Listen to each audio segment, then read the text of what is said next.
than this. They're on the same anchor point.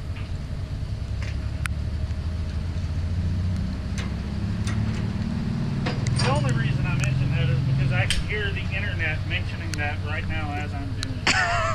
People are telling me crossing the chains on the back does you no good because they're both hooked to the same place. Typically, when chaining equipment down, you chain at the back or the front on at least one side.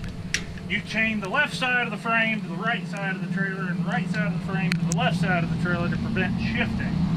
So that's what I did here out of habit. You can see the right chain is on the left side of the hitch. Not that it makes a bit of difference.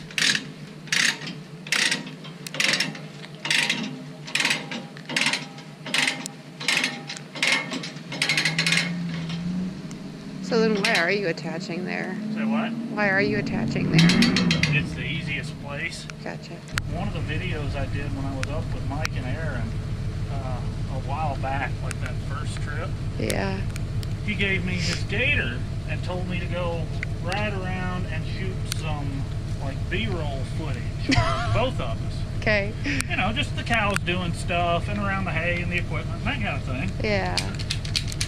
And as I'm walking to the gator to go do that, I make a joke about a ranch hand he had a few years ago that took the gator out and rolled it. Like, flipped it over. Okay. Crashed out of it, right? Yeah. And you know what Mike says to me? Just make sure the camera's on. Not be careful. Not watch for this pothole. Just make sure the camera's on.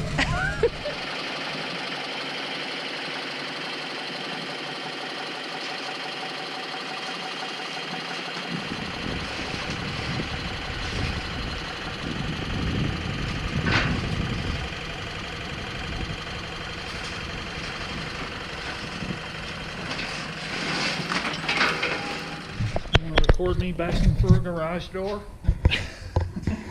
Please don't.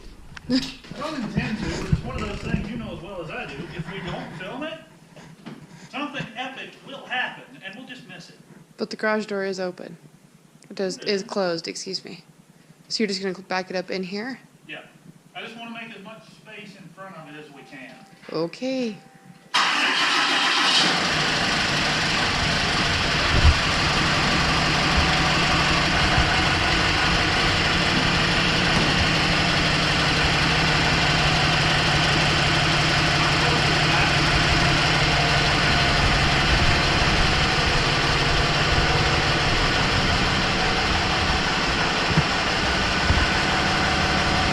Yeah, maybe another foot.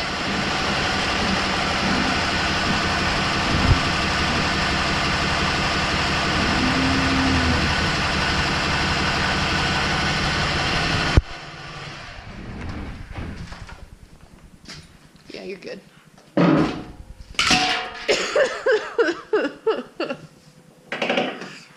Right then.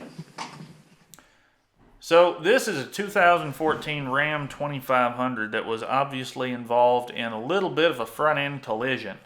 Victoria struck another vehicle. There were no major injuries. Everybody did walk away from it, but there were a few minor injuries, and I think both her and the driver of the other vehicle. I don't know if he went to the hospital or not, but I know she ended up getting checked out a few days later. But nothing huge, nothing bad.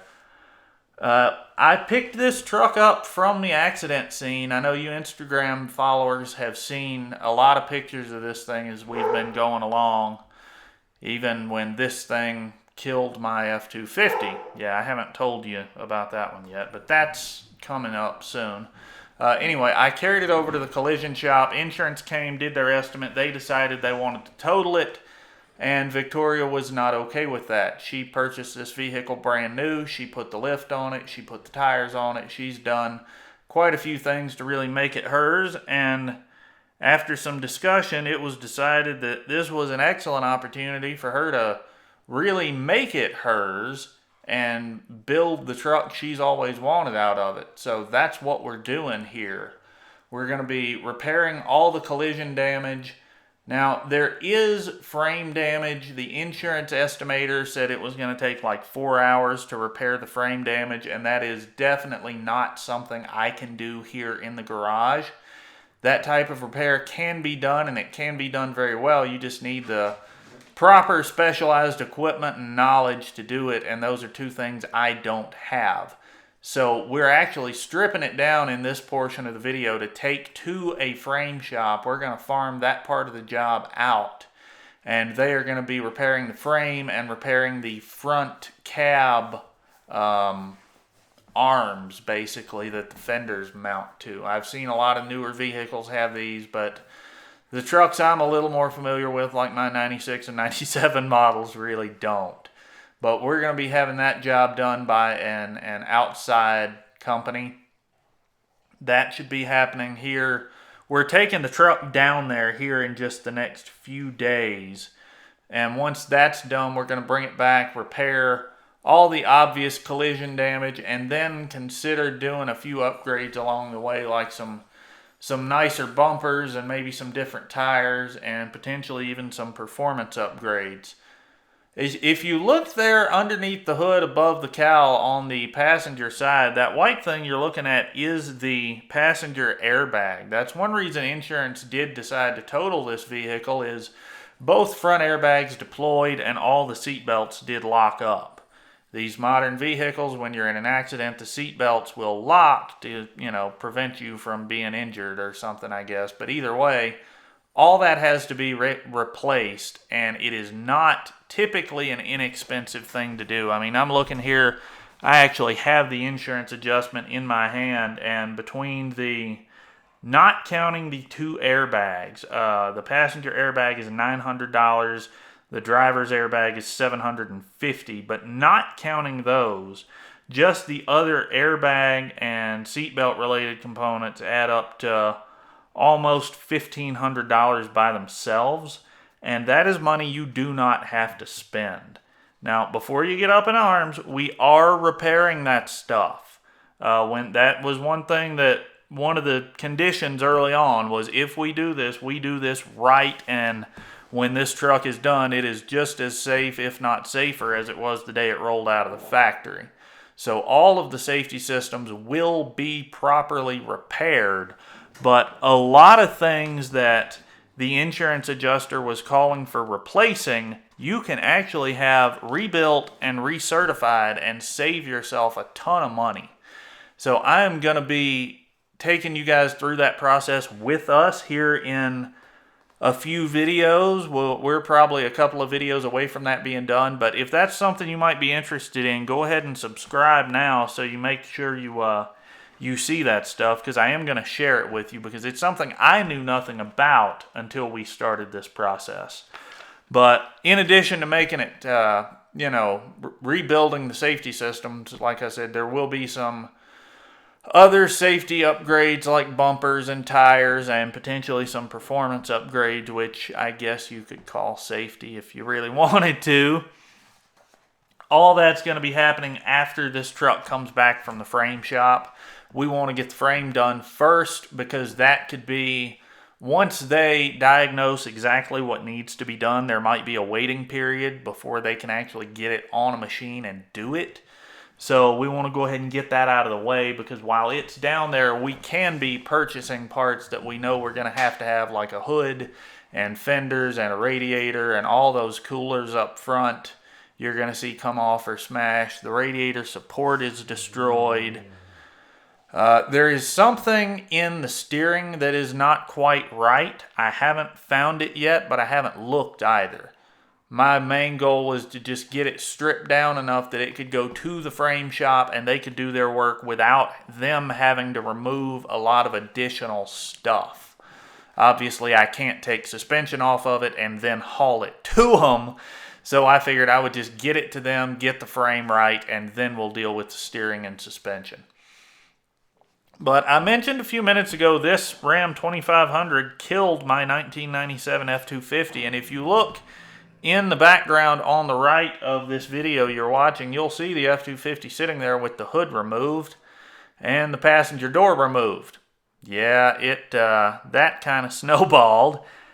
You'll see more about that in its own video coming up soon, but long story short, the F-250 blew at least one head gasket and might have done some other damage while we were hauling this Ram home from the body shop where the insurance estimator looked at it.